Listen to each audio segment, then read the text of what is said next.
and they go away. But Krishna says, no, you have to fight against Duryodhana. Duryodhana is evil. Your prime dharma is to fight against evil. You have to put an end to the atrocity of Duryodhana. Otherwise, you are not performing your duty. Then, how can he tell here a devotee should not have hatred? This is a very natural question. If Krishna instructs us in such a way, is it practical?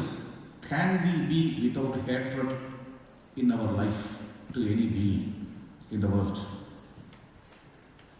Not practical, huh? Krishna doesn't stop Arjuna to wage war with Duryodhana.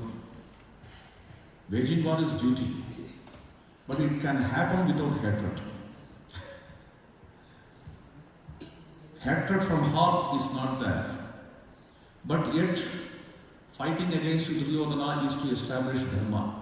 Unless I fight with Duryodhana, this dharma cannot be established. Sita cannot be rescued without killing Ravana.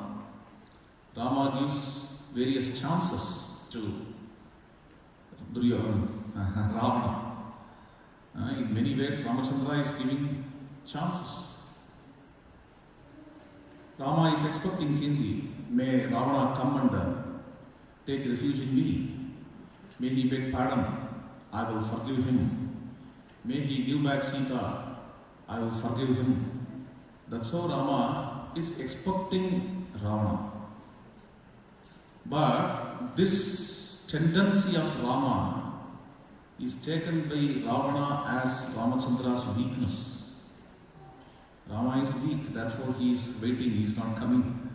That's how Ravana thinks. Ravana doesn't respect Rama's expectation. And that is why Rama happens to fight against Ravana. Finally, Rama happens to kill. First, Rama showcases his valor, his might, and says to Ravana, he wins Ravana and says to Ravana, my dear, you go back, you reconsider your thought, you reconsider your action, and think, ponder over it, and then tomorrow you come back. Indru boy, nalai va. Rama sends Ravana back. But next day also, Ravana comes only with the spirit of fighting. He is not ready to be friend of Rama. He is not befriending with Rama. Fight continues. Finally, Rama happens to destroy Ravana. After the death of Ravana also, now comes this situation. Vibhishana is standing there. Vibhishana cries. Even though he cries, Vibhishana refuses to perform cremation, this funeral rites. It's because Vibhishana says Ravana has committed a great sin. He abjected my Lord's wife, Sri Ramachandra's wife. How can he perform funeral rites to this sinner Ravana? There Rama replies, Maranam tani vairani nivrittam na prayojanam kriyatam asya samskaraha mamapyesha yatha tadayege Maranam tani vairani. Enmity ends with death. Maranam tani vairani. Why? Why should it end with death? Nivrittam na prayojanam. Our purpose has got fulfilled. Very important. What's the meaning of this passage? Nivrittam na prayojanam. Our purpose has got fulfilled. What's the purpose here? There are two purposes. Number one, to regain Sita. Number two, to end the terrorism practiced by Ravana. Ravana was a terror. and he was hindering the tapasya of various rishis in Dandaka forest. Ravana was a thorn to different people of different kingdoms and states. Ravana looted the wealth. Ravana killed many rishis. And Ravana controlled even the natural forces through his tapasya. In that way, he remained a terror. So, to put an end to this atrocity, to put an end to this terrorism, Rama has killed Ravana. Nivrittamna prayojanam. Now, the purpose is fulfilled, finished. Purpose is fulfilled. Hereafter, there is no meaning in celebrating the enmity. Kriyatam asya samskaraha. Therefore, O Vibhishana, may you perform the funeral rites to this Ravana. The last statement, Mamapi esha yatha tada. This Ravana is as to me as to you. Mamapi esha yatha tada. Ravana to me is as to you. It means if Ravana is your brother, he is also my brother. It means if you are not going to perform the funeral rites for Ravana, I shall be performing the funeral rites for him. Mama Pyesha Yathatata. It's not a wonder if Rama gets ready to perform funeral rites for Ravana. The one who performed the funeral rites for Kabanda and Virada, can't he perform funeral rites for Ravana? He can do it. Therefore, Mama Pyesha Yathatata is a very magnanimous statement. The statement given by a magnanimous, hearted one. Mama Pyesha Yathatata. I don't have any hatred to Ravana. In fact, I love him. Why I have to love him? I love all beings. I love all beings in the world in general. In that sense, I love Ravana too. Then why did you kill him? Unless I kill him. First, Sita cannot be rescued. Second, the atrocity cannot be put to an end. Therefore, to establish Dharma, this has to be performed. So, if we are supposed to be in Dharma of a warrior, Dharma of a Kshatriya, there is nothing wrong in fighting spirit. But as a sadhaka, as a spiritual aspirant, even if one is fighting, he should not fight with the sense of hatred. Here Sri Krishna is not telling don't fight, don't wage war, but he is just telling don't develop hatred to any being. That's a very interesting thing. Adveshta sarvabhutana. May you pour love to all beings. Don't hate any being. Maitraha. Not only one should be devoid of hatred, but also one should have maitri. Maitra has two meanings. One, friendship. We should befriend all beings in the world. This is one meaning. Another meaning, Maitraha. Mitra, the word is derived from the root Nimida Snehane. Mitra means Snehana. What's Snehana? Snehana is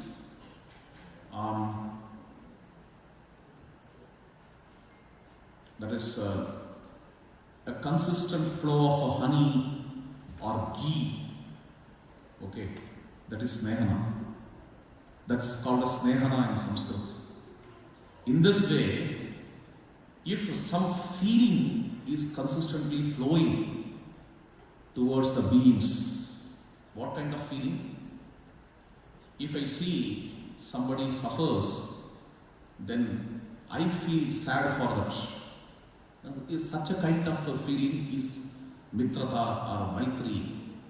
That determines this maitri. Maitraha karuna yevacha. Karuna is compassion. Be compassionate. Bodiye payirkandu vaduven. Ramalinga says. If I see even a grain getting dried in summer, my heart melts. That's what he says. Such a kind of karunya, such a kind of compassion Sri Krishna is talking about. A bhakta, if he sees somebody suffering, his heart also suffers. And his heart wishes to serve that being who is in suffering. There was a devotee in Maharashtra called Kora Kumhar, a very great devotee of Krishna. And he was a pot maker. He makes many pots. He keeps all these pots on his on a cart. And he is carrying those pots to the market. He sells it. He gets some money, comes back. So he is a daily coolie. This Kora Kumar. Whatever comes every day, he spends it. That's all. He is not saving anything. He cannot. He is a poor pot maker. Today he is taking several pots to the market. At that time, some fellows, some persons came there and behaved rudely. Some local rowdies came there. They were just ridiculing this Kora Kumhar, and they were just asking, how about these pots? What quality they have? Let me check. Having stick in the hand, they broke all pots. All pots are broken, all pots are falling from the cart, from the bullock cart. Then Kora Kumar saw, he very patiently, without talking to them, he neither cried nor scolded. He just got down from that cart and he started to collect all those broken pieces. These guys asked, are you a fool? What are you going to do with broken pieces? Kora Kumar answered, I am not going to do anything with these broken pieces.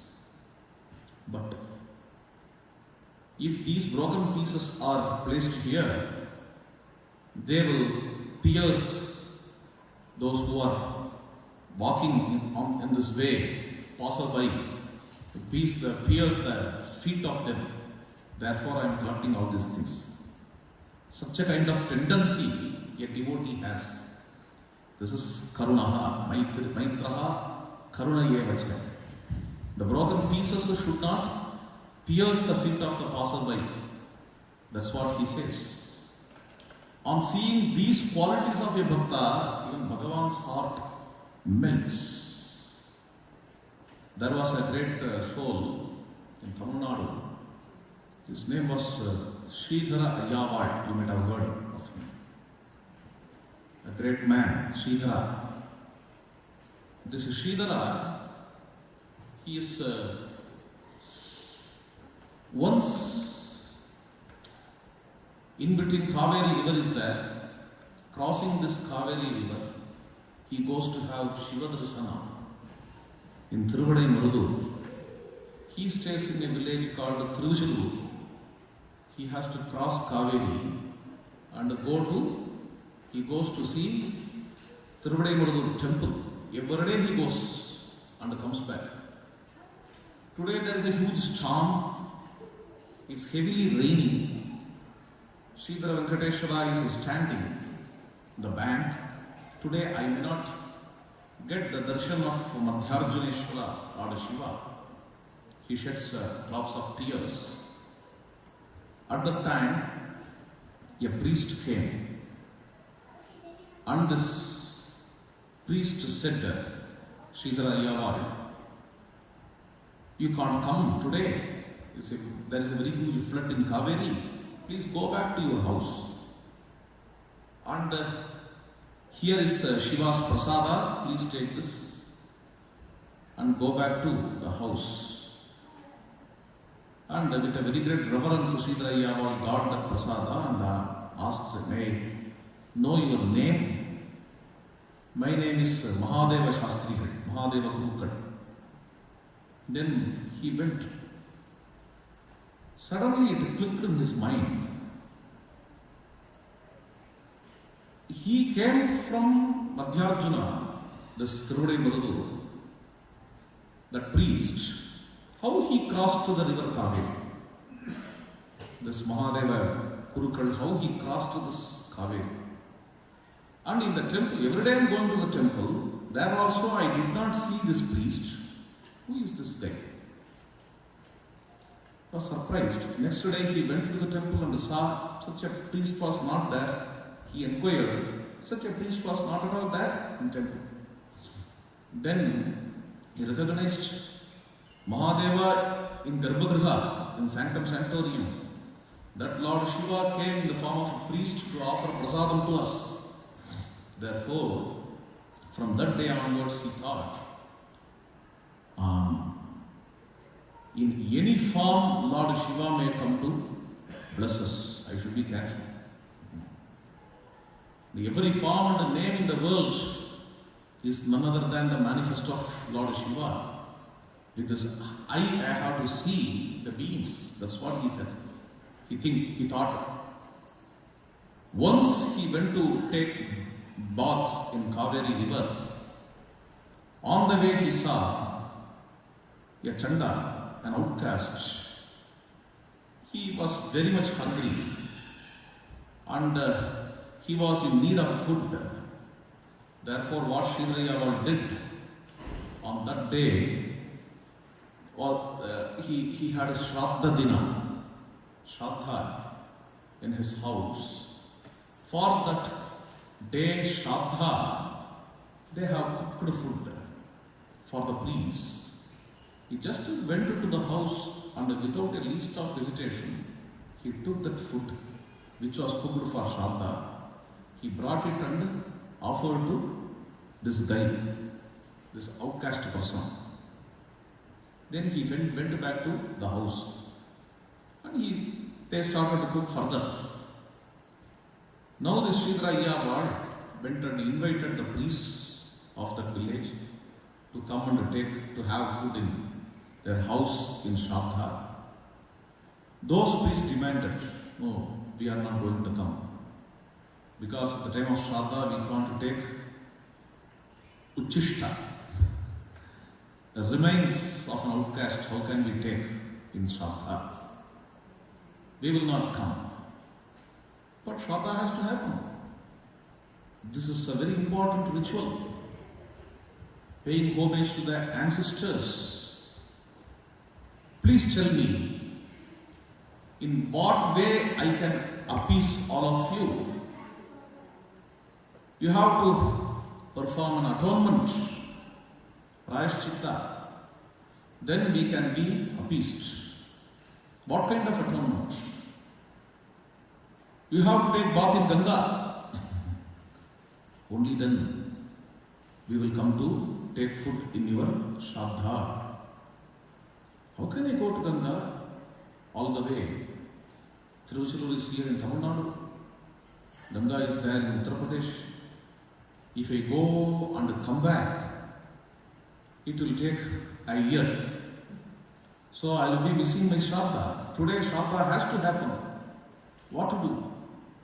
Then Sridhara Yaval sat in front of the well found in his house.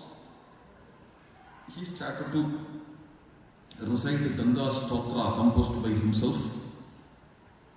As soon as he started, from the well, Ganga started to come for the sake of Sridhara Yaval. Gangotpatti Dina. When Ganga is coming out, it started to flow. Ayyawal took bath in that Ganga and it flew throughout that Agraharam to every priest house. They all came and they fell at the feet of Sridhara Ayyawal on seeing Mahima, the grandeur of Sridhara Ayyawal. Then they requested Ayyawal to take back this Ganga. Please take back this Ganga. Then Sridhara Ayyawal requested Ganga Mata, Mama Pupe Chirabhave. May you go back to the well itself. She entered into the well again. Then these priests came, the Shraddha. Ayyawal performed the Shraddha. It was a nice story. Up to our time, in that village, in that particular day, Ganga Mata is coming from the well.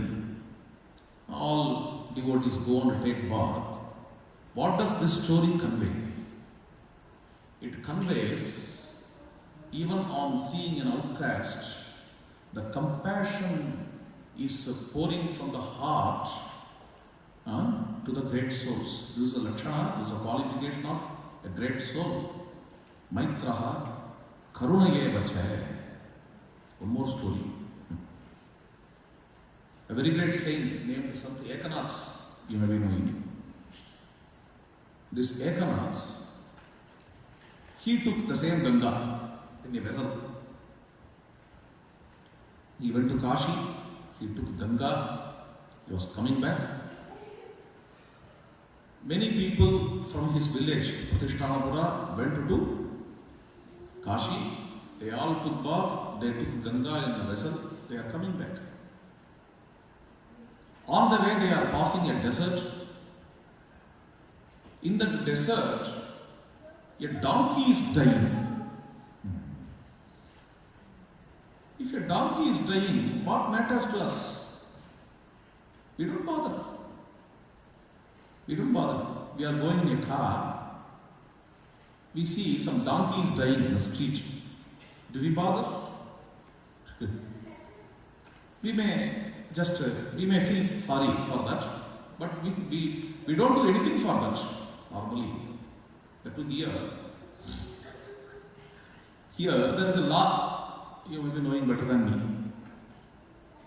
If we go in a car in the highways, if some animal or if some bird is passing by that way, we should not stop the vehicle.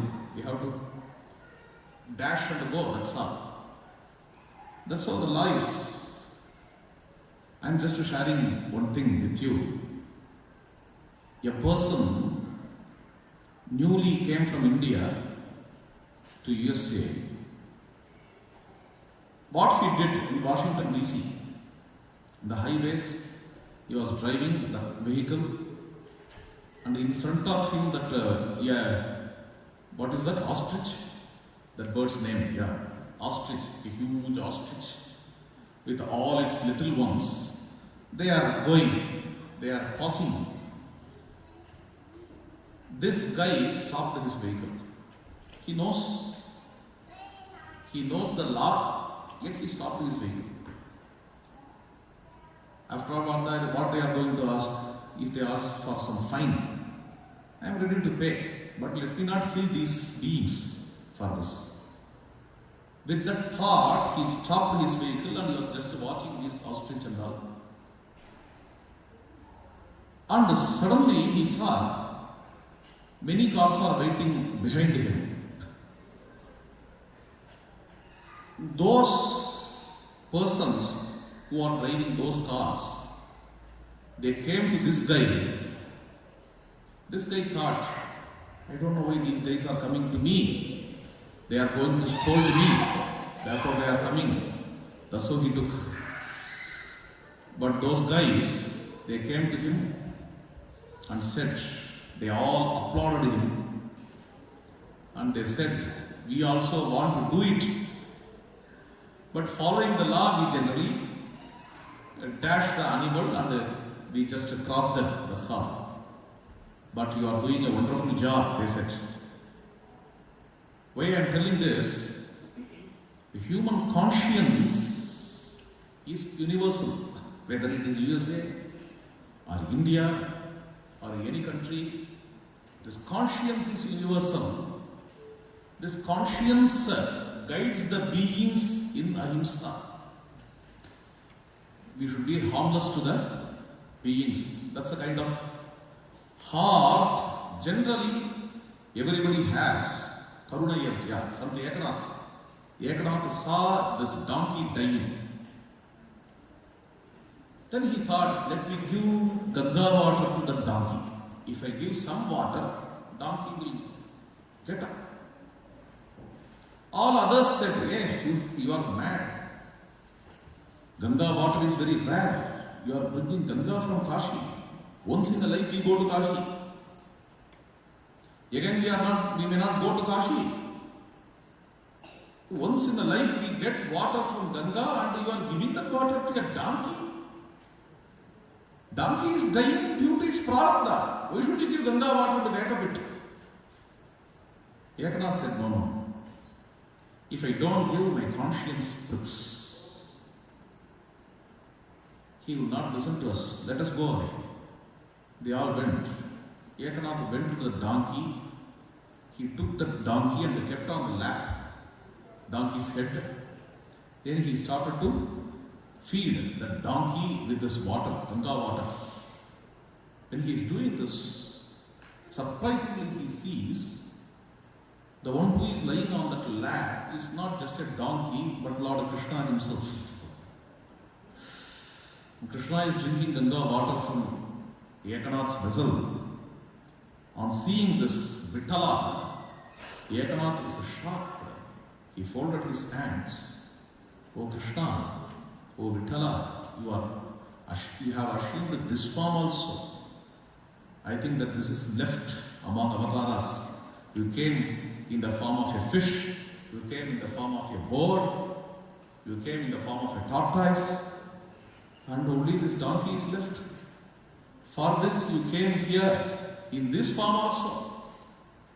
Bhagavan said to Ekanath, I may come in whatever form, but you identify me. You are recognizing me. That's the beauty of it. To enjoy it only, I came in this form. I am enjoying your virtue.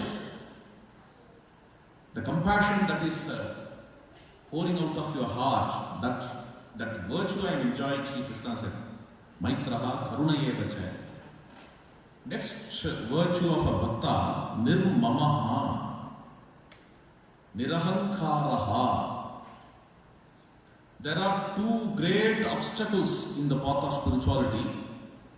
One is Mamakara, another one is Ahankara. Mamakara means mine. This is mine, that is mine, this is mine, that is mine. Which is mine? In the world, which is mine? Must be this mic is mine. Is this mic mine? No. Why no? Because probably after an hour, if I take this to my house, will they allow? They will not allow. Because this mic belongs to probably temple, I think. I don't know. This mic belongs to the temple. This is not mine.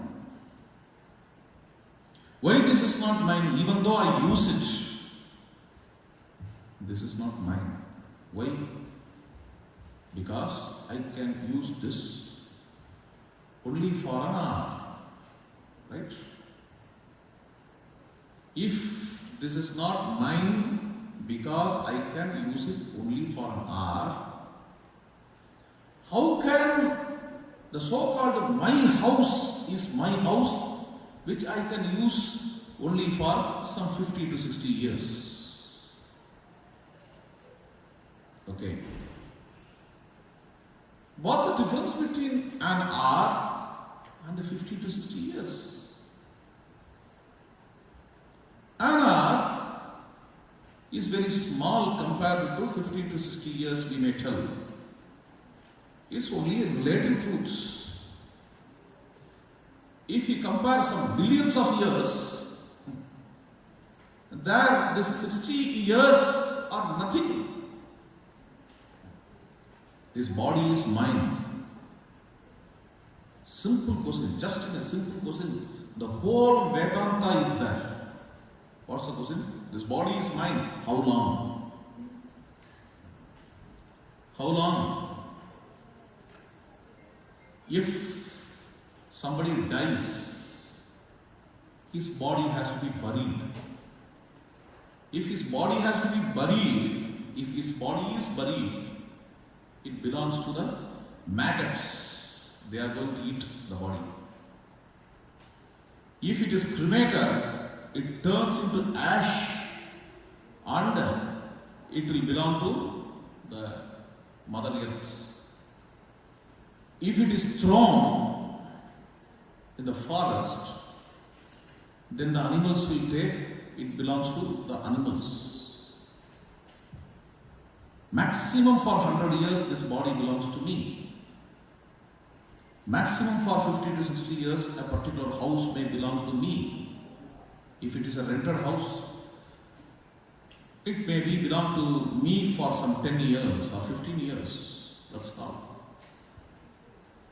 Whatever we see as my belonging, all those things are also Adama boys coming and going.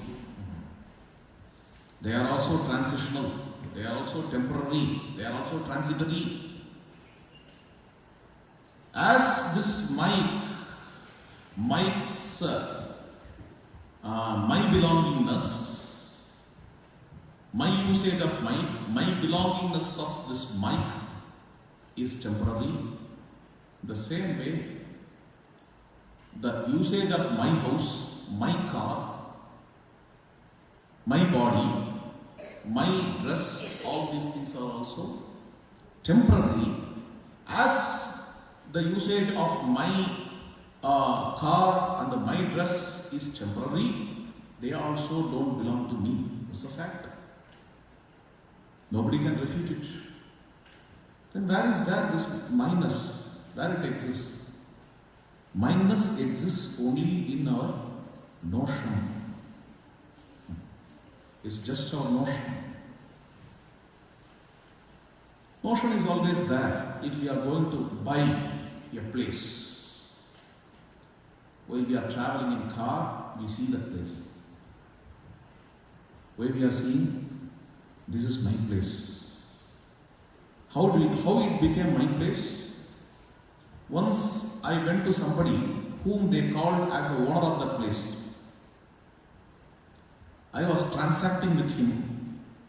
We were conversing. Finally, after some conversation of bargaining, we got a settlement and some cash or check was transferred. And I signed in a paper that they also signed in the same paper. From that day onwards, that land came to me. Now it belongs to me. How long it will belong to me? How long it will be belonging to me? That's the question.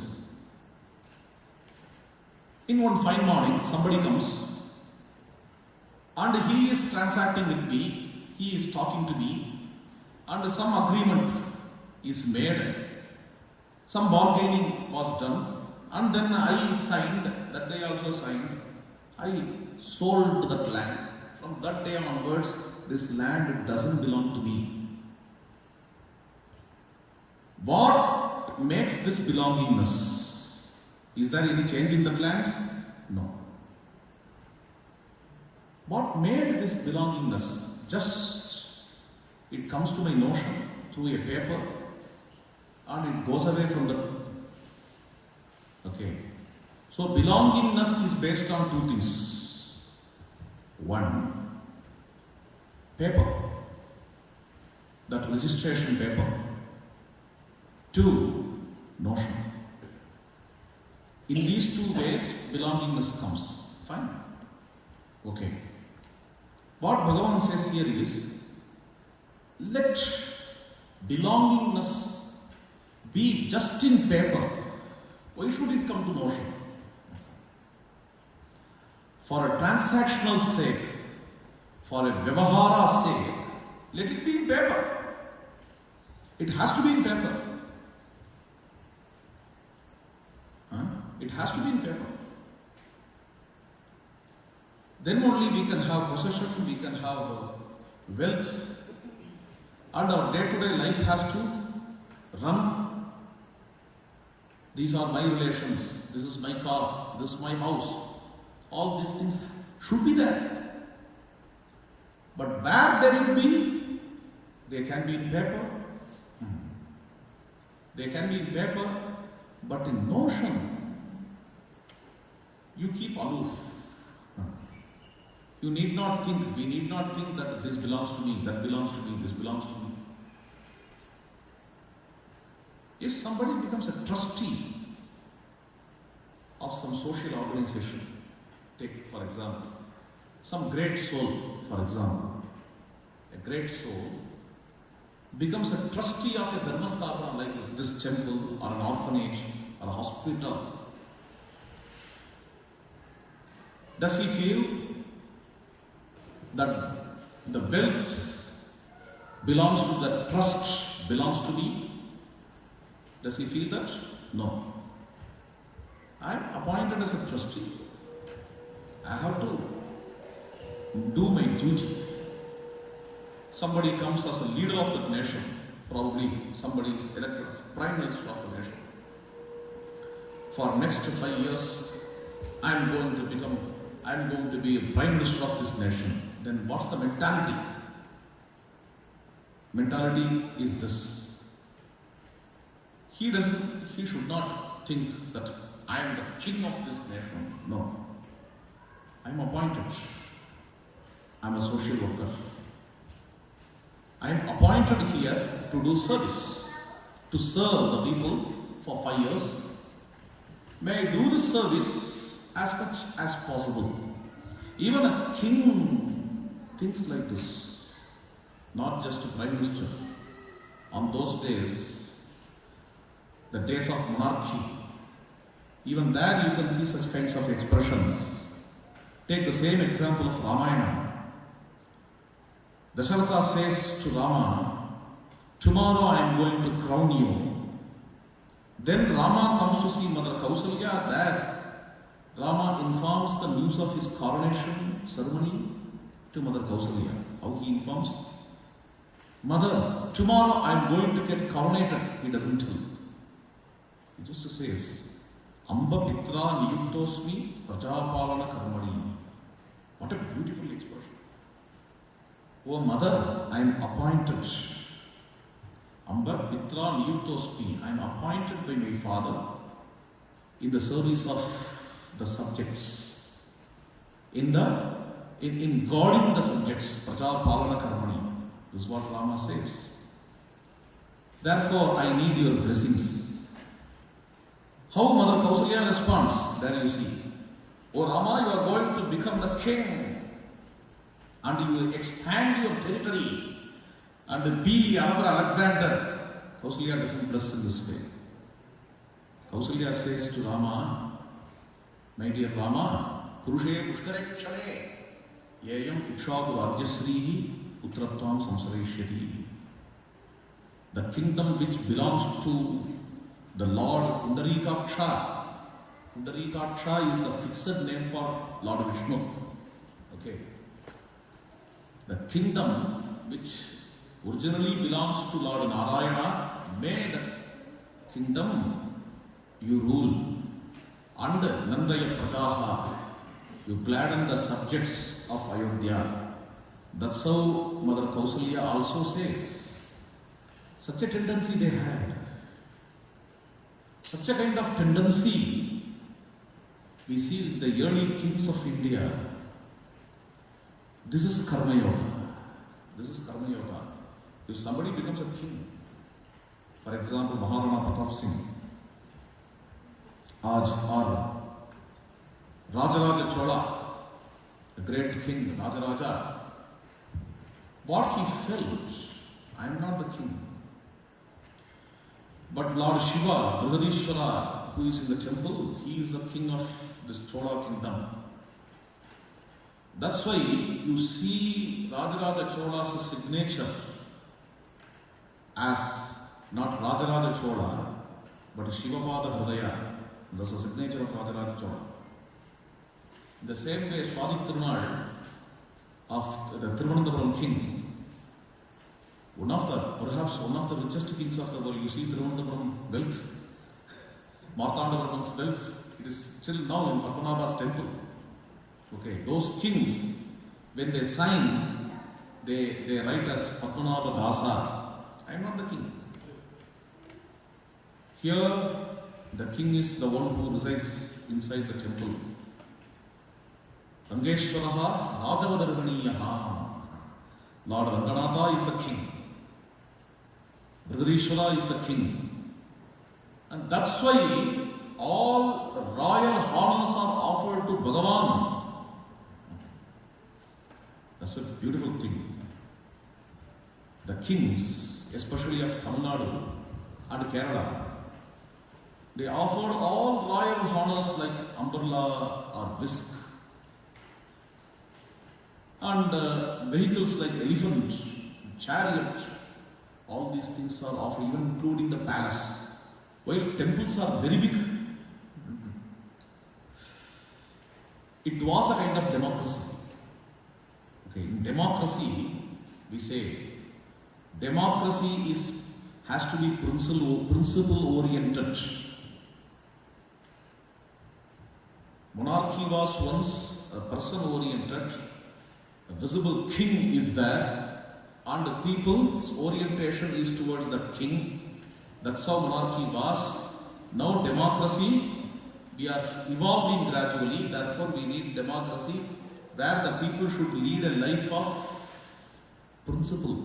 Here the principle is the hero. That's why we are talking. This democratic element our kings tried to bring.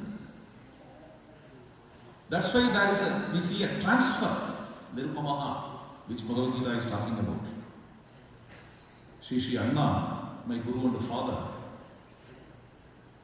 he says in a text, in a literature, one Tamil book called Tamilaga Brahmana Varlavu. It's a research book. He says, where are Tamil kings' palaces in Tamil Nadu? If you go to Maharashtra, you can see various forts and palaces of Maratha kings. If you go to Rajasthan, you can see Rajasthan kings' palaces. But where is Rajaraja Chola's palace? In Tanjore. Where is Rajamahendra's palace? Where is Sundarabandin's palace? Nothing is seen in Tamil Nadu.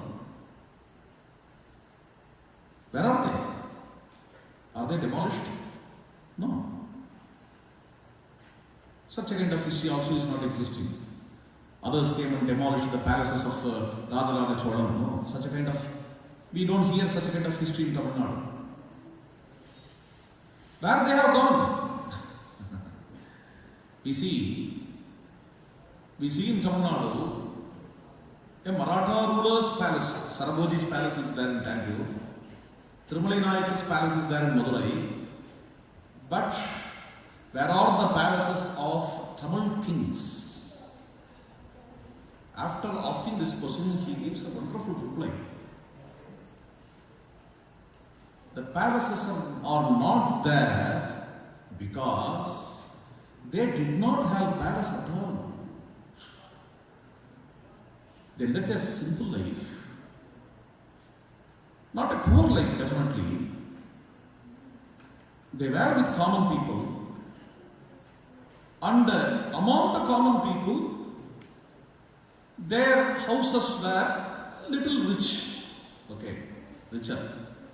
But they did not have a kingly kind of life which generally the outsider kings had. Instead of making themselves kings, they thought the real king is the one who resides in temple. Therefore, they built a huge temples throughout Tamil Nadu and Kerala in the early days. And the deities which are there in temples, they are thought to be kings, rulers by these kings. And these kings, offering all the royal honors to the Bhagavan in temple, they lived a simple life. They lived a simple life. That's a very interesting thing. Ornaments, they offered to Bhagavan. The Vahanas, they offered to Bhagavan. Elephant, they offered to Bhagavan. Horse, they offered to Bhagavan. Bhagavan is the king. Anyhow, some icon has to be there. Let it be Bhagavan. Okay. I am appointed to serve the people. Bhagavan is a ruler. It's exactly like what Bharata did. Bharata, Mother Kaikeyi asked for boon. Bharata should rule the kingdom. Did he rule? Answer is yes and no. He ruled. Why? Because for all practical purposes, he served the subjects. He solved their problems. He ruled. On the other hand, he did not rule. How? He did not enjoy any royal pleasure. And he did not even accept any royal honor. Deliberately, he took the sandals of Sri Ramachandra. Why? This I notion should not come, he felt. The royal honors and royal pleasures, I should not accept without Ramachandra is in austerity in Dandaka forest, while Ramachandra is in exile. Should I accept the royal honors? Should I enjoy the royal pleasures? No. I have to take his sandals, his padukas. Why? The thought of I am ruling the kingdom, I am the king, I am the ruler, this notion should not come. Such a thought he had. Therefore, he brought padukas and he placed these padukas on the royal seat. He anointed paduka pattabhishekam. Tad adinaha tada rajyam karayamasa sarvatha. Under the control, under the padukas, Bharata was taking care of the kingdom. That's how it went. Whatever comes, umbrella or chamara, there is whisk. All these things he offered to padukas. This is nirmamaha. Nirmamaha, nirahanka. Nirmamaha means offering all royal honors to Bhagavan. Nirahankaraha means cutting off the thought, I am doing, cutting off that notion. Nirahankaraha. Then, sama dukkha sukhaha, next quality of a bhakta. Sama dukkha sukhaha. This bhakta maintains equipoise. He maintains equilibrium in both joy and misery. He doesn't sarvatra uparatihi yatra dukkasya cha sukasya cha, Bhagavatam says. He doesn't get highly excited with joys. He nor gets highly agitated with miseries. We can practically see all these things. For example, we conduct some bhajan in our house.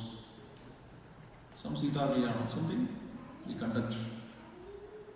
For that we invite some Bhagavatas. Bhagavatas means those who do bhajan. We invite some Bhagavatas and we invite a Bhagavata. Another one, he is not a Bhagavata, but he also comes. We have invited that guy also for bhajan. Let me tell you, both of them are coming from a town. Say they are coming from Chennai to Bengaluru. Okay. On the way, some problems. On the way, the train got stuck. Next, they got down from train. Then they got into a bus.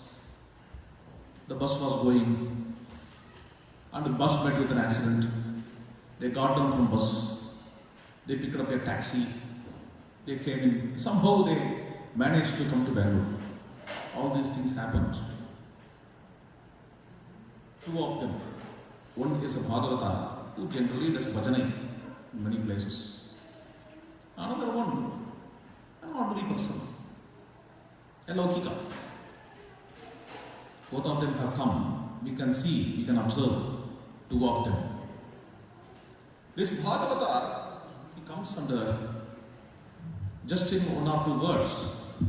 He says, throughout night we got troubled and we somehow came. Leela of Krishna, somehow we reached the place. Let us start bhajan, he will tell. And he will start bhajan, that's all. On the other hand, another man who came, he will start to complain. He will get agitated. Oh, what is this nonsense going on? Railways are not perfect and the bus is not good. That is not happening. I broke down on the way, and my destiny is also very cruel. I lost the hope. All these things he will be going on talking about that, complaining against it.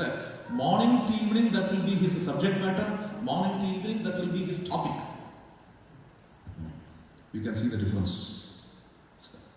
One, he will be happy. He will be contented. He will be happy. With a pleasant face, the things will be going on. Sarvatra uparatihi. Just for a small mosquito bite would make it highly irritated. Another one, even getting a very great trouble, he can be happy. We see two kinds of people in the world. That's very interesting.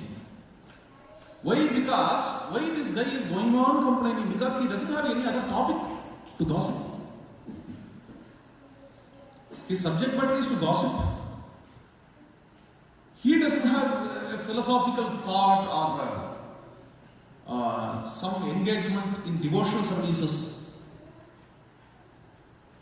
He is not engaged in such kind of things. So his main topic will be this. Throughout night I did not have sleep at all. Because mosquitoes are biting. And that's a great problem. This India is like this. And that's how government is not right. And this is not right, that is not right, this is not right. Nothing is right except me. Everything is wrong. Going on complaining. That will be there on one hand. On the other, because he doesn't have any other topic to discuss or to talk. Unfortunately, that is his temperament. On the other hand, who is the guy who is engaged in the devotional services of Bhagavan, one who is constantly remembering the compassion of Bhagavan, one who is always in the remembrance of the auspicious virtues, Kalyana Gunas of Bhagavan, his temperament is completely different. There only this statement becomes justified. Sama dukkha sukha. His face is always pleasant. Yesterday the king invited Rama and said, my dear, you are going to get coronated tomorrow. Next day his stepmother Kaikeyi invites Ramachandra and says, you are not going to get the kingdom and you have to go to the forest to lead a life of a hermit. You should turn your hair matted and you should wear only tree bark. You can't wear royal robes. You can't lie on a royal cot. You should lie only on darbhajena, darbha grass, puja grass. Suddenly the life changed. On hearing these things, either Rama has to get agitated, or Rama should become very angry, or he has to cry. But Maharshi Valmiki is describing how his face was at that time. Uchitam cha mahabahu na jahau harsham atmavan Sharadaha Samudirnam Suhu Chandraha Tejaha Iva Atmajam. Rama did not give up the relevant cheer in his face. Uchitam Harsham na Jahau.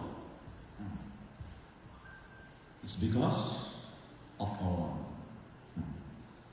He is a realized soul, Valmiki says. Being a realized soul, he did not give up his cheer. This is the qualification of a realized soul. Who is a realized soul? Arjuna asked Krishna in Bhagavad Gita. What Krishna has to tell? He must be telling that one who becomes a scholar of all Upanishads with their commentaries, and one who becomes a very great scholar of Bhagavad Gita, and one who knows very well Brahma Sutra with commentaries, and one who writes examination of this Vedanta Pariksha, and getting good marks in tough exams, he is a jnani, he is a realized soul. Krishna has to tell. Krishna doesn't tell in this way. He could have given a mystic answer. Nowadays, in the modern world, this mystic kind of answer is required. Some serpent is there, in back, it has to go up. In between our eyebrows, some light should come. Then you are a realized soul.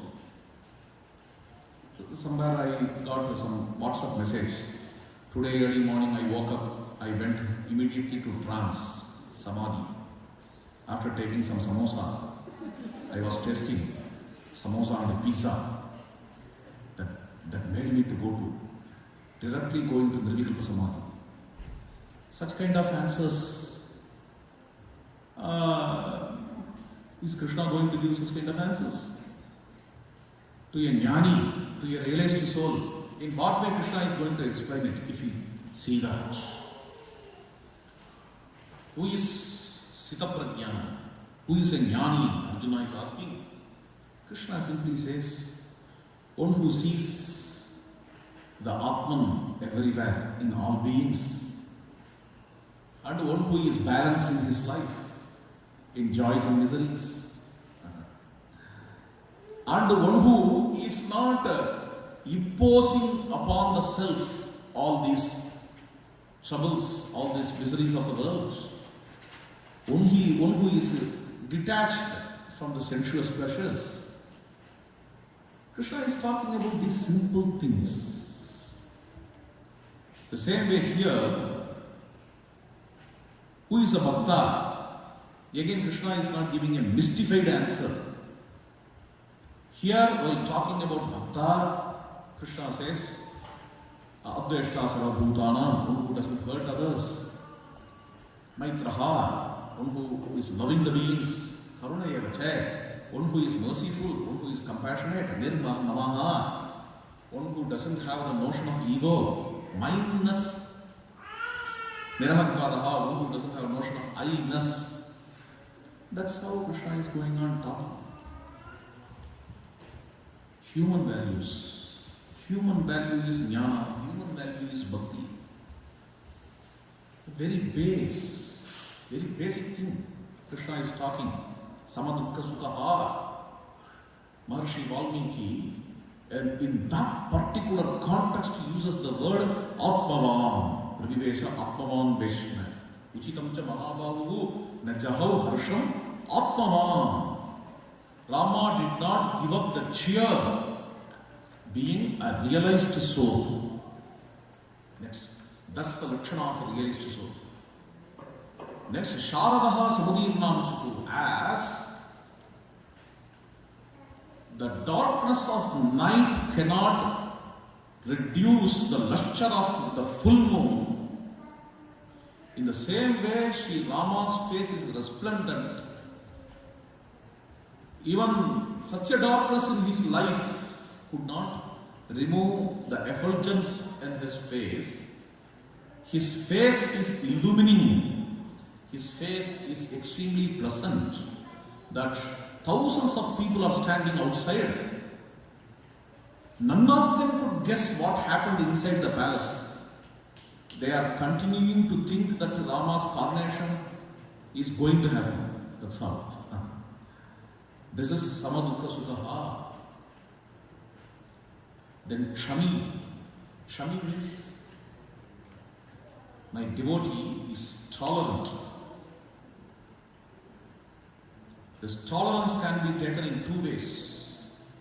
Tolerance is a very great virtue. One kind of tolerance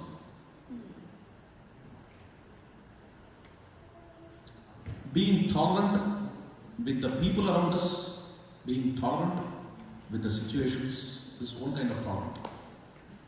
Another kind of tolerance, while we are in meditation, so many thought waves are coming and we may feel, we may get bored.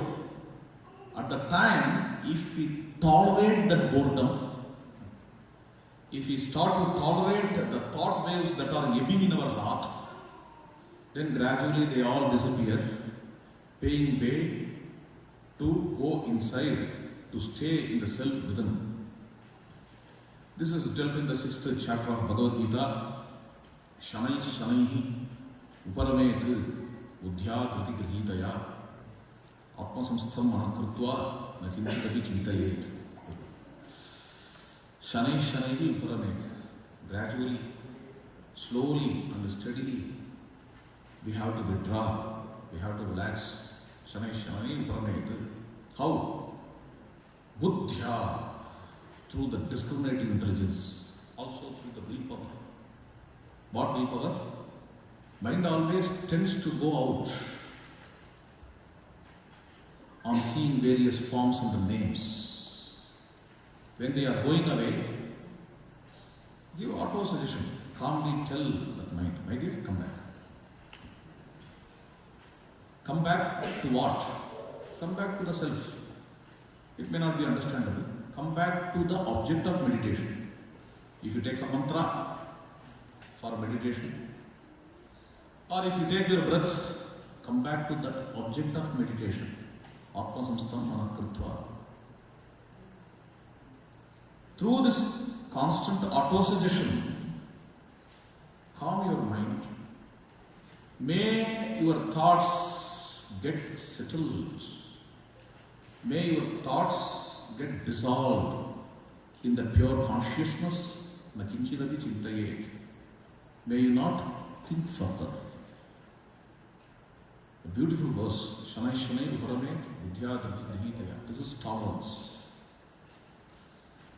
Tolerance here is waiting. Patanjali says, Satu Dirghakala Nairantariya Satkara Sevitaha Dridabhumihi.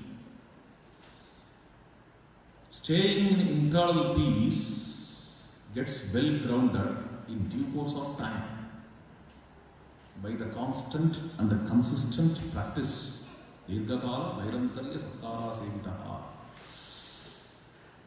So, be tolerant, wait for that. And gradually, mind starts to shed the thoughts. Finally, mind ceases to exist. When the thoughts are not there, mind is not there. Mind cannot be formed.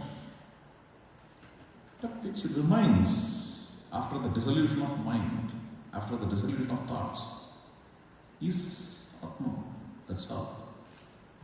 That is Atma. This is tolerance, Kshami. Another kind of tolerance, being tolerant to the beings around us, like Sita Devi. Rakshasas are tormenting her. Devi is sitting in Ashoka Grove, Ashoka Vana. Finally, to inform the triumph of Sri Ramachandra, Hanuman comes and meets Sita. He conveys the victory of Rama. Then he sees those Rakshasas. Hanuman recollects how they tormented Sita Devi. He saw that once. Therefore he says, Ma, I know how these Rakshasas tormented you. One of them said, I will pluck your eye. Another one said, I will squeeze your neck. Another one said, I will drink your blood. Can I repay? Hanuman is asking. I am your devotee. I cannot tolerate all these things. That's how they tortured you. Therefore, can I repay whatever they said? The same thing shall I do for them? Hanuman is asking. Sita Devi replies, Papa Namba, Subha Namba, Vadharhanam Plavangama, Karyam Karunam Aryena, Nakaschit na Aparadhyati. My dear Hanuman, nobody is flawless in the world. Nakaschit na Aparadhyati. And these Rakshasas are just coolies. We should always be merciful to these coolies because they are getting wages from their employer, the king. They were scolding me, they were torturing me, not because they enjoyed torturing, but they were torturing me because they were well paid by their employer, Ravana. Ravana paid a fat salary and instructed these Rakshasas to torture Sita. Now Vibhishana became king. Vibhishana has become king. Next, what is going to happen? Vibhishana will instruct these Rakshasas to extol Sita. The same Rakshasas who tortured yesterday will be extolling me. This extolling also doesn't make sense. Yesterday they tortured, that also doesn't make sense. In all these things, our nature is only to show compassion to these kinds of beings. This is what Sita said. Just in no second she forgave all these Rakshasas. That's the greatness of Sita. Kshami is an example. Sita is an example because she is a daughter of Kshama. Kshama is another name of Mother Earth. Being the daughter of Kshama, she becomes embodiment of the same Kshama. There was a great saint. I don't know his name because Bhagavatam is not talking about his name. That's just called as Bhikshu. That's all. Ekadasa Skandha. There was a Bhikshu. And this Bhikshu was troubled by many people around him. In some places they offered red carpet welcome to this Bhikshu. They made him to sit in a cushion chair. They prostrated before him. In another place, they were stoning him. They were scolding him. He brought some bhiksha. He sought some alms and brought to eat. At that time they put some mud. Some of them were ridiculing him. In all these contexts, in all these places, the bhikshu's face remains pleasant forever, resplendent forever. He is happy. He is contented. At that time he sings a song which is recorded in Bhagavatam. He says, Nayam jano me sukha dukkha hetuhu na devatatma graha karma kalaha manah param karana mamananti samsara chakram parivartayet yat nayam janaha me sukha dukkha hetuhu. The people around me are not the reason for my difficulties, for my misery. Generally, the guys blame the people around them. Here the Bhikshu at first says the people around me are not the cause. Then Some people blame God. God is troubling me. It's God who troubles me. I'm doing everyday puja, but God is giving me difficulties. So they blame. If I am not going to blame even the people around me, why I am going to blame the God? Na devata, na devatatma. Some people say, because of graha, I am troubled. I'm not telling that graha, na graha. Some people say karma is the cause of misery. I don't think that. Karma is also not, I'm not thinking that as a cause of misery. Some people say kala is the cause of misery. I don't think. The Bhikshu is telling. All these are cause of misery, no doubt. People around us, they are also cause of misery. It's also true. Graha is also cause of misery because Jyotisham is a very great shastra given by rishis only. How can it be wrong? Therefore, that is also true. Graha causes misery and graha will remove misery is also true. Karma causes misery. Karma theory is basis of Sanatana Dharma, therefore it cannot be rejected. Karma also cannot be refuted. Karma is also the cause of misery. Kala is also the cause of misery. All these are the causes of misery. But Bhikshu is rejecting all these things. It's because from the Vyavahara point of view, how to tell, from the empirical plane, all these things may be cause of misery. But from Paramartha point of view, in absolute sense, the core cause of misery I am talking about, Manahparam Karanam Amananti, mind is the root cause of misery. He says, how mind can be the root cause of misery? It's mind which rotates the wheel of samsara. Whatever is coming, joys, miseries, so on and so forth, profit, loss, all these things are experienced by mind. If this mind is calmed, mind is stressed, mind is distressed, mind gets accelerated, mind gets identified with the things around, agitation is created, volcanic eruption is created, then it invites various troubles.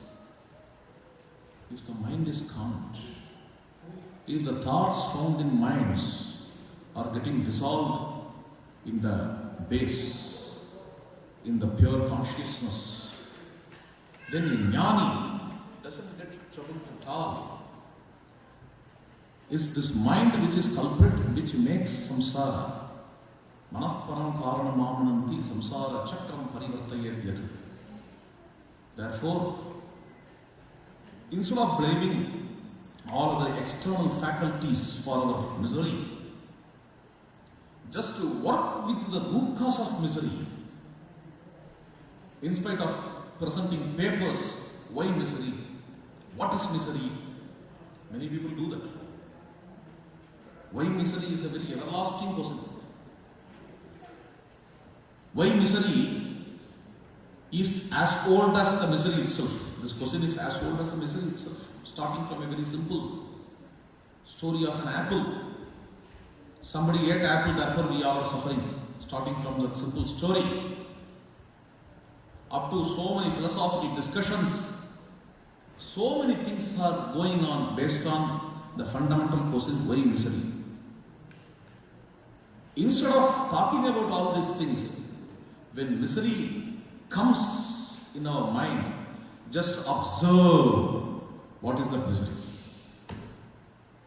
That misery is nothing but a turmoil, is just coming in the mind, and this misery is nothing but the acceleration in mind. While we are falling in misery, what happens to the mind? Please watch. While we are watchful, we can recognize at the time of misery, this acceleration comes. This acceleration, this speed comes. So, what's the solution? You calm the mind, slow the mind, slow the whole process. When we calm the mind, when we silence that agitation, then gradually the misery disappears, stress disappears, and we can lead a peaceful life. When the agitation goes away, when spanda, when the mutations of mind goes away, finally what is existing? Here, the soul, the self, the internal peace. Be in that so that we can lead a very happy life. This is Chami, Samadukka Sukha Chami. So in this verse, let me sum up. We saw one verse today, 12th chapter. Adveshta Sarvabhutana Maitraha Karunaya. Adveshta Sarvabhutana Maitrah Karunayevache Nirmamo Nirahankaraha Samadukha Sukha Chami. Let me give you the meaning, a summary. The Bhakta doesn't hate any being in the world. A Bhakta feels compassionate. He becomes compassionate on seeing somebody in trouble. He is friendly to the beings. He doesn't have the notion of mindness and I-ness, nirmamaha, nirahankara. He maintains equilibrium both in joys and miseries, samadukka sukha. Shami, he is also tolerant to the people around, to the situation, to the concepts, to the thoughts that are coming. In all these things, he remains tolerant to accomplish his task. This is the meaning of this sloka. Then further, Sri Krishna continues. We saw only the 13th sloka today. There are 8 slokas which talks about Sri Krishna's devotees' virtues, and with the blessings of next sloka we shall see now. Santushta satatam yogi yatatma dridha nishchayaha mayyarpita mano buddhihi yo madbhakta same priyaha. Santushtaha. Santushtaha means tushti here. Santushti here is contentment. Santosha, santushti is not just happiness. Generally, santosha means happiness, but in the context of yoga and Vedanta, the word santosha is used for contentment, tripti. Fortunately, Bhagavan has given that boon of contentment, satisfaction to us. Therefore, we are calmly sitting and listening to this discourse. If this contentment is not there, our mind will be always flying. I have to do that, I have to do this, I have to do this. It's not getting contented. If contentment is not there, then we may get bored with the things.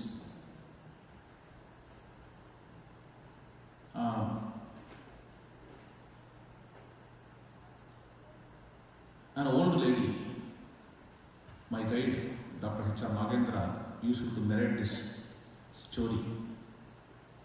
An old lady was searching for something.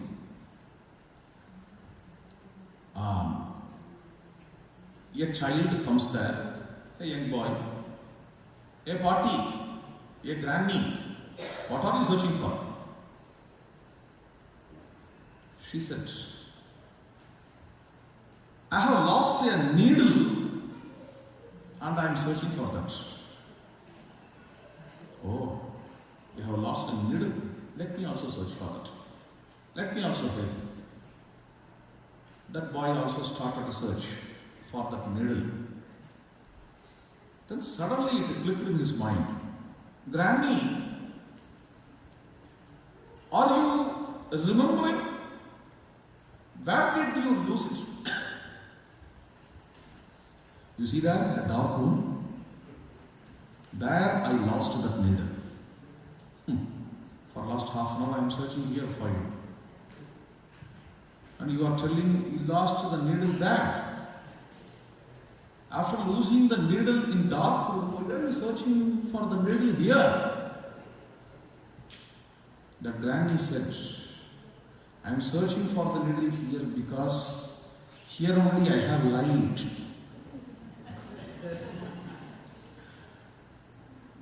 And what is the logic of the granny? This is our story only. We lost the peace somewhere inside. And that peace is here, internally, that happiness, our true happiness is here. But we are searching for happiness in the outside world. Because only the outside world is visible to us. Happiness, the conclusion of our great spiritual masters, our great philosophers like Bhagavad Gita, is this. Almost all philosophers tell this in India. Unless we recognize the happiness within, we cannot get the real peace at all. It's because happiness cannot come from outside world. Any joy coming from outside world, we misunderstand that joy is coming from outside world. But even that joy is just a small reflection of the internal joy. This is what Bhagavad Gita says. Anandasya matrameva upajivanti. If we are capable of recognizing the joy within ourselves, then we don't run after the joy that can be derived out of the material objects. That's why they are all extremely happy. The saints. You take Alvars or Bhadrachara Ramadasar, Tyagaraja Swami, Annamacharya, or in Maharashtra, Sant Tukaram, Namadev, Ekanath, or in North India, Tulsidas, Mirabai. How Tukaram led his life. He was in a hut. If somebody sees him from materialistic point of view, poor fellow, he doesn't have a huge palace, he did not have a Benz car, and he did not have a swimming pool in his poor hut. He is leading a very miserable life. That's how he will tell. But factually speaking, in literal sense, what I am talking is true. Tukaram, Sant Tukaram led the happiest life in the whole world. Who knows it? We may not know. His heart knows it. Amha Nitya Diwali Nitya Dasara, Tukaram says. To us, every day is a celebration. Every day is Diwali. Every day is Dasara. This is what Tukaram says. The bliss which these saints have, in even now such kind of things can be seen in India. Either in Naimisharanya or in Chitrakuta, or in Ayodhya or in Vrindavan, just leading very simple life, having a small cave, being there, just having some fruits as their food. They lead a very happy life. How it's possible? If it is possible for them, it has to be possible for everybody. Because any experience is universal. Nobody is a lost prophet in Sanatana Dharma. This experience can come to him only, others cannot. No, it's not like that. Anybody who has purification of heart, chitta shuddhi, can experience it. That contentment, that atma-tripti, satisfaction. And that is featured with health also. Health also. Before Ice Age, probably before 19,000 years, a scientist, a very nice book, his book's name is Sapien. There he is asking a question. Before Ice Age, before 19,000 years, humans were living happily. They were healthier than us and they were happier than us. That's how when we explore the genes, through DNA, we can find out at least that definitely they were healthier than us. There are two paths. One is the path of mastery. Another one is the path of happiness. Today we have the path of mastery. I am not talking about the path of mastery over senses. I am talking about mastery in the sense of cutting others, beating others, looting others. That we have. In the whole of medieval age, the world history, everywhere, a group of people looted others, cut others, bet others. Human history is filled with such kind of events. Everywhere, in Australia, in USA, in India, in America, everywhere, in Tasmania. No region was left almost. And we were playing the game of mastery. We were enjoying that. This is one path. Now we have mastery. Just in some 25 hours from India, we can come to USA. Probably before 19,000 years, if somebody has to come to USA, he has to walk from India all the way for 4 generations. Okay. Probably for 400 years, if generation after generation constantly walks, perhaps that guy may reach America. Today, just in 30 hours, we come to America. And this is a mastery. In the context of mastery, we are more developed than the guys who were before 19,000 years. Okay, this is one dimension. Let us see another side of it. The health which they had, they were healthier than us. That's what, it's a scientifically proven fact.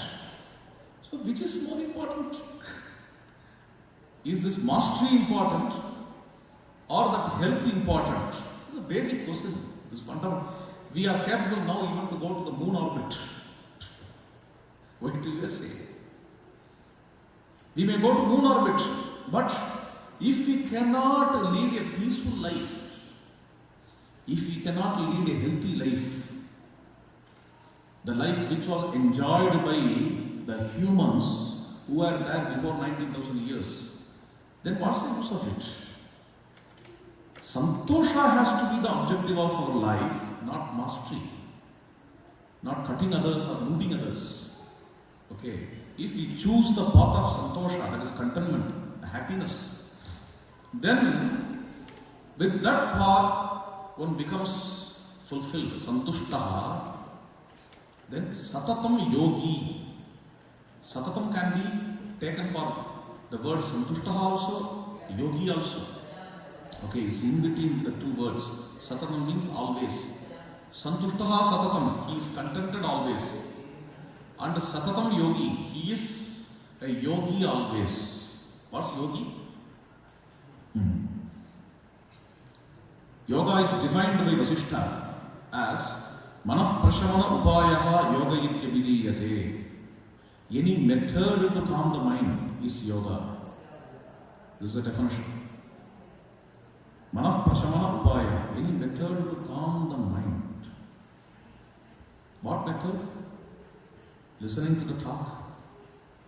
In these hours we are sitting very calm because our mind is quiet, our mind is calm. An evening walk. If somebody is walking at evening every day, having the intention of calming the mind, that becomes yoga. If he doesn't have an intention of calming the mind, that cannot become yoga. Every day there is one practices evening walk, but with a mobile phone. That's not yoga. If you don't have an intention to calm the mind, even asana cannot be yoga. While doing asana, talking to others, and listening to somebody is reading some journal or paper, listening to that. If somebody is performing asana, that's not yoga. While doing asanas, one has to calm the mind. Intending to calm the mind, if one performs asana, that is yoga. Intending to calm the mind, if somebody comes to temple, going to the temple is yoga. I am going to temple just to see the people and have some gossip with the people coming there. That's not yoga. That's not yoga. Doing bhajan, intending to calm the mind is yoga. In this way, any method, okay, manah prashamana upayaha, any method to calm the mind can be yoga. And this bhakta santushtaha satatam yogi, he is always there in that internal yoga. While doing puja, while doing alankara, while doing decoration, it can be used. Opportunity. It's an opportunity. If somebody is appointed as a priest of a temple, it's a golden opportunity. It can be used. Some may not use also. Some may not use also. Who is Ramakrishna after all? Ramakrishna is a Kali temple pujari. Okay. That was his job. And who is Kali? Bhavatarani, Kali they say, right? And this Kali is a deity found in some boundary of some village. It's a village deity.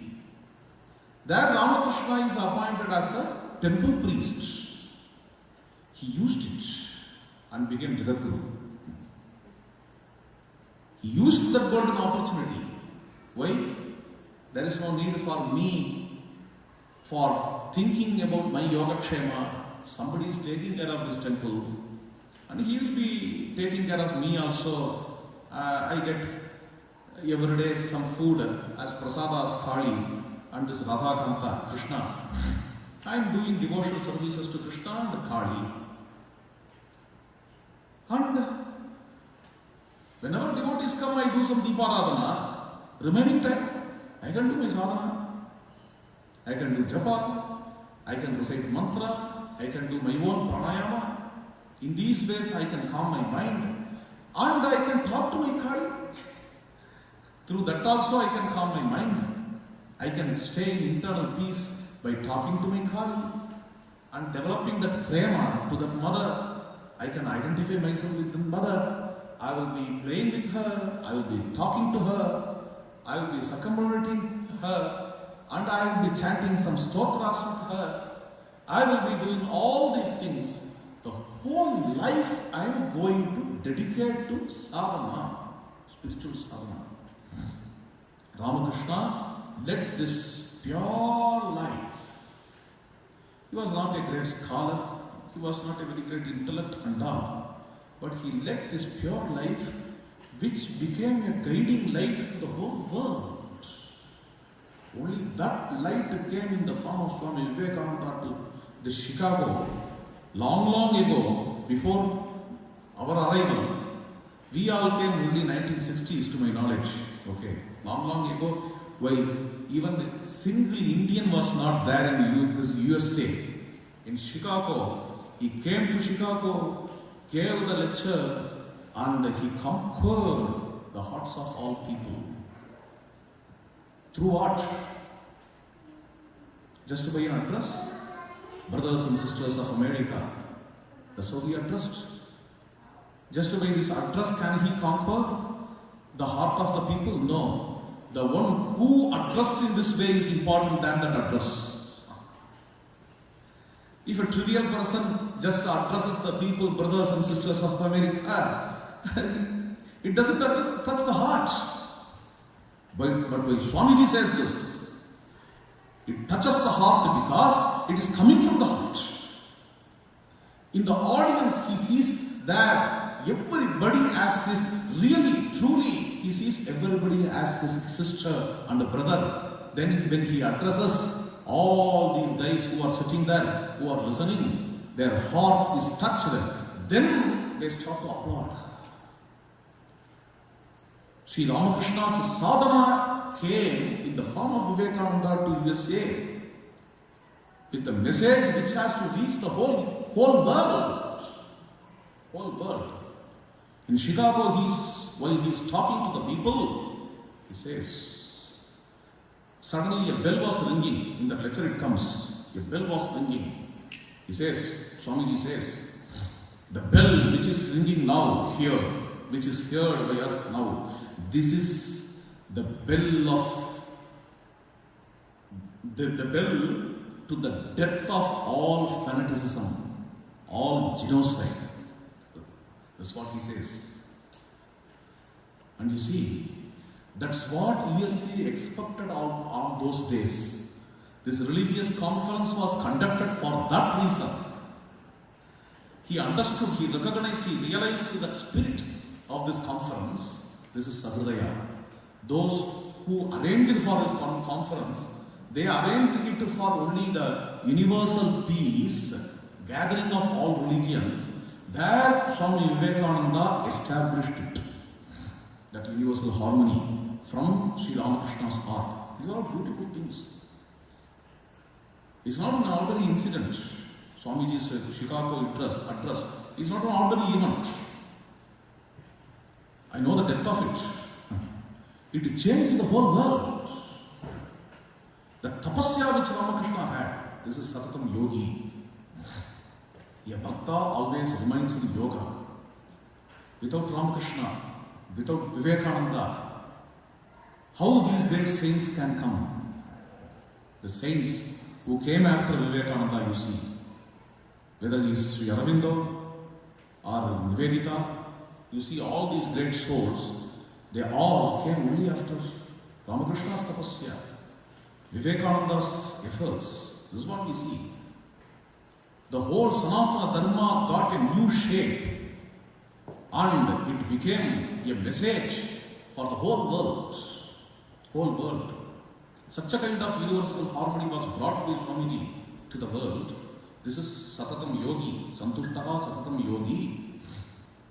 Then Yatatma, a devotee, is restrained soul, Yatatma. Restrained soul. He restrained his senses. Hanumanji, he enters into the harem of Ravana. He sees all the beautiful women there. They are sleeping. He sees all of them. And he comes back. His somewhere something starts to prick. Paradharavarodasya. I have seen other men's wives here in the harem, that too while they are sleeping. Is it not adharma? His mind is asking, but his antaratma, the inner heart, replies, my dear, it's not adharma. Because you did not have a wrong intention while there you are seeing them. Eyes are seeing them. This is only a sense. But your mind is not interested to them. Mano hi hetuhu sarvesham indriyanam pravartane Shubha avasthasu tachame suvyavasthitam. Manohi hetuhu sarvesham indriyanam pravartane. It is the mind which impels the senses, and the mind is the king of senses. If the king is checked, even in chess game, if you give a check to the king, the game is over. We can't control each and every sense by running after them. These senses can get controlled when the mind has got controlled. Tachame sudyavasitam. And certainly that mind is under my control, Hanuman says. What a wonder. How Hanuman has controlled the mind? Yes, Drida Nishchaya. Hanuman could control the mind because Hanuman has submitted that mind to the lotus feet of Sri Ramachandra. When the mind is always in the remembrance of Sri Raghunandana, Sri Rama, his beautiful form, his beautiful name, his auspicious virtues, Kalyana Gunas, then the mind doesn't fall to the materialistic clutches. This is what we see with Hanuman. This is what we see with Bharata. So, Drida Nishchaya. A Bhakta has clarity of thought. He knows what is his path. He doesn't get confused. He doesn't get confused at all. Drida Nishchaya. Samshayatma Vinashyati. One who gets confused, one who gets perplexed with all those things. What is true? Have I to go in this path, that path, this path? If he is going on asking like this, throughout the life he will be bewildered. On the other hand, a Bhakta is very clear. He is my Lord. My course is towards him. Chakkani Rajamargam Untaka, Tyagaraja Swami's Kirtanam. So, this is Rajamarga. Bhakti Marga is Rajamarga. I am going this way. Such a clarity Hanuman has. Such a clarity Tyagaraja Swami has. And that clarity is given here, Drida Nishchaya. Bhakta has a well-determined intelligence. What is that intelligence? Mai arpita mano buddhihi. His mind is always in me, in Bhagavan. Mind and intelligence. Mind is also in me. Intelligence is also in me. Mind here is just thoughts. Intelligence means two things are here mentioned as intelligence. Buddhi. What are they? One, determining faculty, the deciding faculty. Anubhuti is sankalpa. The sankalpa is buddhi. Okay. Another one, discriminative power. The word buddhi has two meanings. Discriminative intelligence. What is right and what is wrong. And what is true joy and what is misery. What is self and what is non-self. A Bhakta knows this thoroughly, therefore buddhi is offered to the divine. This Bhakta also has a Drida Sankalpa, Mai Arpita Mano Buddhihi, Yo Mad Bhaktaha Same Priyaha. This kind of Bhakta is extremely lovable to me. Santushtaha Satam Yogi, he is contented always and he is always in the eternal peace. Yatatma, he is self-restrained. Drida Nishchayaha, he is well determined. Mai Arpita Mano Buddhihi, he has submitted his mind and intellect to me. Such a kind of bhakta is lovable to me. So this is the second shloka. With this we shall conclude. Sarvatra Govindanama Sankirtanam Govinda.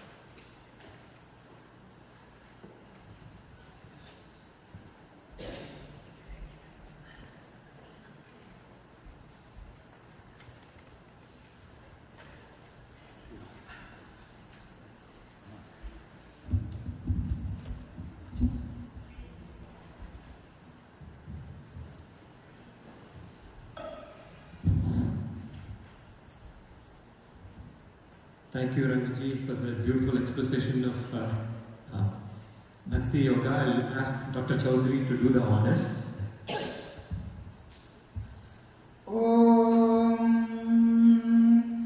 Imanno no imamimanno yajñai yajñanno imamimanno yajñam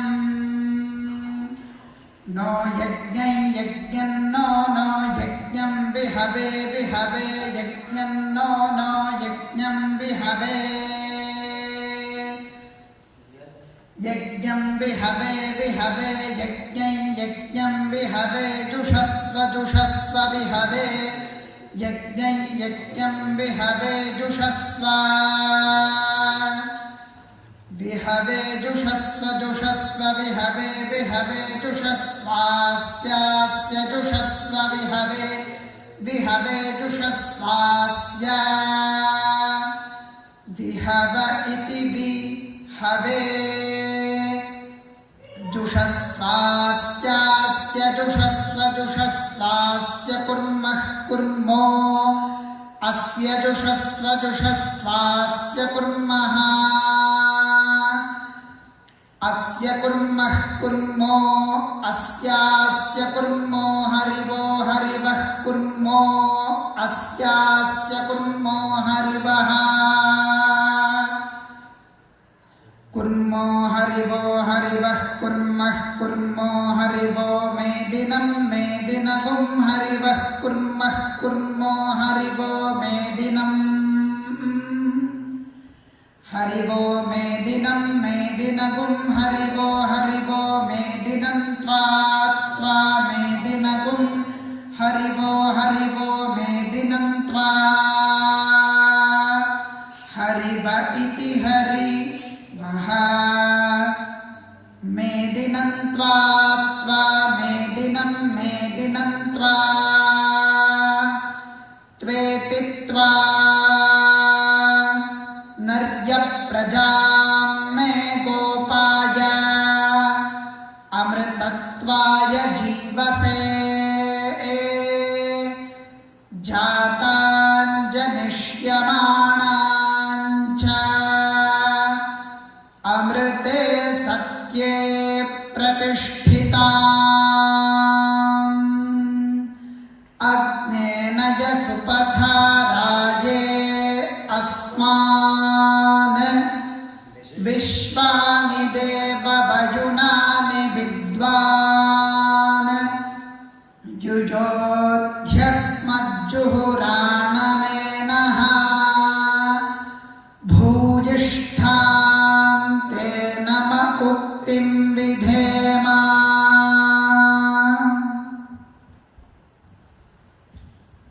Hari Om. I thank you all for making it for the lecture. I know there were so many things that were going on and probably you had to make some sacrifices to be able to be here. Thank you so much. I just have 3 small announcements. Many of you know Dr. Ranganji is not a stranger to us. He has been here 2 times before. He runs a school in India, Webolam. It is called Web of Life Makers. So it is a Veda Pathashala combined with contemporary education, also teaching yoga and Ramayana for the kids. It's a free school. He runs it, and there are 50 residential kids there. And there are kids who are in the neighborhood where they are, who come for the yoga and Ramayana classes. So any contribution that you make helps it, and many of you have contributed. Thank you so much. My wholehearted thanks to that. The Ramayana is taught systematically. Valmiki Ramayana is taught systematically in the sense imbibing the values and virtues of Rama towards oneself is the goal of this teaching. So they do this through Skype. There are Ramayana classes. It is a free class. You can always get more details. Join these classes and systematically learn Ramayana. And it is targeted towards kids, primarily towards kids.